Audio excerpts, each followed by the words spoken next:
I spent the past 12 months as a sales manager.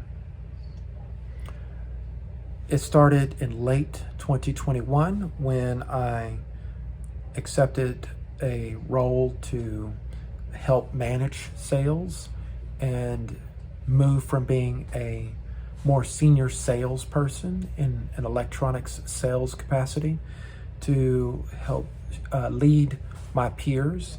And then that role evolved into a next level role where I would do sales management on a more active basis. And so the journey I took to get to that point for me was pretty interesting because I never intended to do any of this, but it's been a exciting and fascinating and very informative process for me.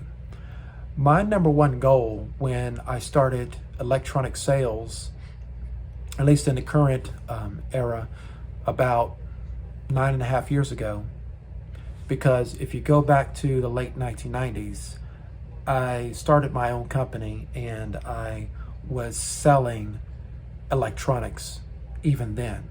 And so, long story short, that company was a great learning experience for me, and I learned a lot of lessons. And then I transitioned into corporate IT consulting, business automation consulting, and did that for a good while. And then we had the Great Recession of 2008, and that destabilized a lot of people in their careers. And so around 2013, I had to go in a different direction. And so I did. And I was allowed to work in electronic sales. And when I say allowed, I didn't fit the profile of someone who comes from a very staunch and strong IT software development background, right? You wouldn't say I was the most emotive, engaging person in terms of dealing with people and especially people in the public. But I persevered, and in some ways I learned fast, and in other ways I stuck through it and I learned my lessons and I grew and I kept growing. I read over 20 sales books, and I would apply what I would learn as I would read, as I would study, as I would have failures, numerous rejects, but I stayed with it. And I stayed with it so much, and I leveraged my experience in IT and electronics and computers and the in-depth study of electronics and how computers work and how networks work. And because everything is digital, right? There are a vast array of electronics that they're all essentially computers. And so they all were my forte. And so I eventually became the top salesperson in the organization that I worked, in the area that I worked, or should I say the location that I worked. And so I reached a point where I would sell approximately 1.6 million or 1.2 million dollars in sales, right? For a 12-month period, several 12-month periods in a row. So if you add them up for about 4 to 5 years in a row, I would sell well over $1 million in electronics personally, as well as electronic services, right? So I had the top record. It's actually an unbroken record at this location. So I essentially became the best salesperson that ever was in this particular location where I worked. And so I mastered sales process, sales methodology, sales strategic and tactical execution, right, in real time. And so I ended up dealing with approximately 10 to 20,000 people over this span of time. And I invested, when you calculate it all up, close to 20,000 hours. What did David Pink say? I believe that's his name, Daniel Pink. You need at least 10,000 hours to become an expert. Well, I became an expert in real-time, face-to-face sales twice over. And so I became a master of sales. I won't say that I'm the master of all salespeople that exist, but in the arena in which I operate, in which I dealt in, The absolute master, unbeatable.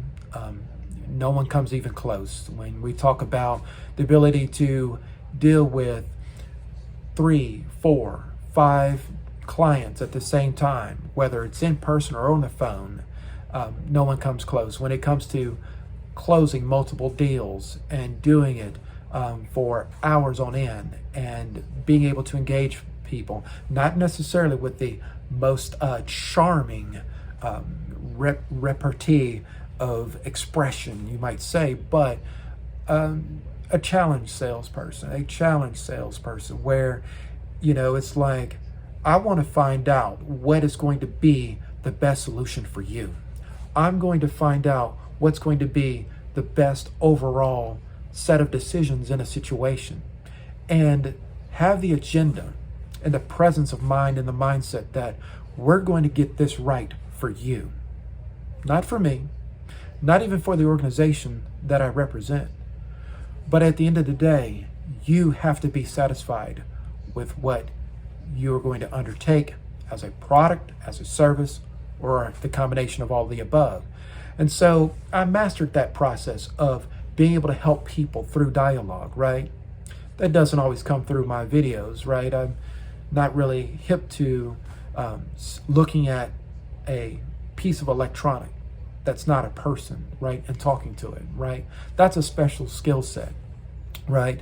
But when it comes to face-to-face and when it comes to digging through the issues and finding the right solution and getting agreement from all parties involved and seeing what's going to work long-term, not short-term, but long-term, that's going to be in the best interest of all parties involved, I've mastered that process. I've mastered that skill set.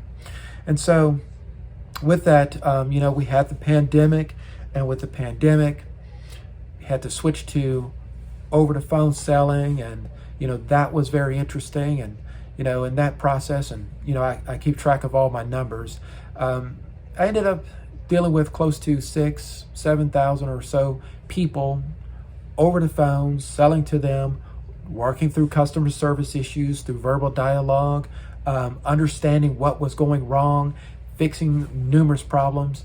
And out of that process, when it ended, right, I learned a tremendous amount and fused that into the new reality with reduced supply chains and all of that. Long story short, that all prepared me to be a sales manager, where it was about and is about training people, showing them the world through my eyes, and in some cases, leading by example and demonstrating these sales principles.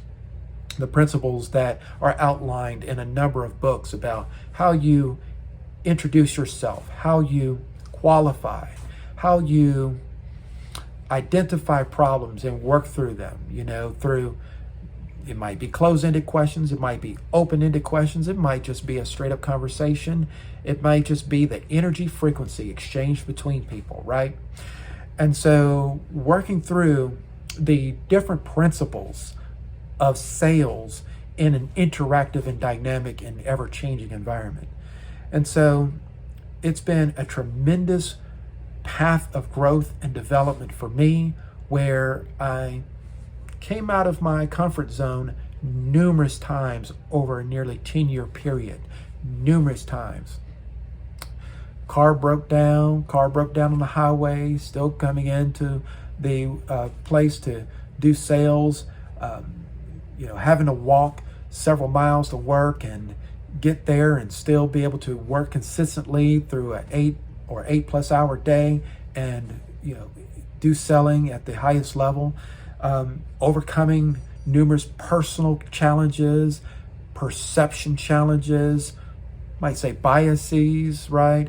And learning how to contextualize and look at the big picture and work through all the things that can go wrong and do go wrong and resolve them, and at the end of the day come up with a final result that works for everyone. And so that is one of the profound aspects of sales that I would recommend everyone try a good stint in sales, because it helps you to learn how to find the root of issues when it comes to discussion and verbal dialogue. And I've been proud to be a sales manager for this past year, and I look forward to where that journey leads in the forthcoming chapters of my life, because it's not about where you are now, it's where you are going to be. And sometimes, not just sometimes, oftentimes, the first person you have to make a sale to is yourself. And so when we talk about people who can sell all kinds of amazing things to, let's say, this customer or this client, right? But you look at your own self and your own journey of development, right? What vision do you have for your own life? And can you sell yourself on that vision? And that, my friends, is a topic for another time.